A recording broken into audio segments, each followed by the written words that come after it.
মহিলাসহ ৩ অভিযুক্তকে গ্রেপ্তার করে বসিরহাট আদালতে পাঠালো স্বরূপনগর থানার পুলিশ। উত্তর ২৪ পরগনা জেলার বসিরহাট মহকুমার স্বরূপনগর থানার হঠাৎগঞ্জ বাজার সংলগ্ন এলাকায় কয়েকজন দুষ্কৃতিকারী এক জায়গায় জড়ো হয়েছিল।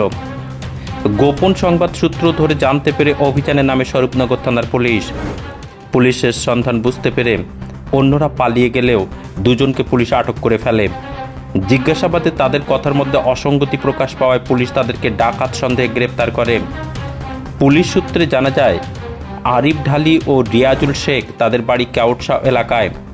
অন্যদিকে অবৈধভাবে বাংলাদেশ সীমানা পেরিয়ে এদেশে আসার সময় বিথারি বিওপির বিএসএফের জওয়ানরা রেহেনা বিবি মোল্লা নামে এক মহিলাকে আটক করে।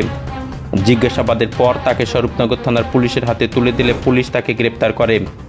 পুলিশ সূত্রে জানা যায়, তার বাড়ি দক্ষিণ ২৪ পরগনার ঢোলারহাট এলাকায়। আজ দুপুর ১:৩০ নাগাদ একই সাথে ওই ৩ অভিযুক্তকে পরবর্তী আইনি পদক্ষেপ গ্রহণ করার জন্য বসিরহাট মহকুমা আদালতে পাঠায় স্বরূপনগর থানার পুলিশ। এমএস নিউজ বাংলা চ্যানেলের পরবর্তী খবর সবার আগে পেতে ইউটিউবে চ্যানেলটি সাবস্ক্রাইব করুন, ফেসবুক পেজ ফলো করুন, ফলো বাটন ক্লিক করুন, সেই সঙ্গে এই খবরটি ফেসবুকে প্রচুর পরিমাণে শেয়ার করুন।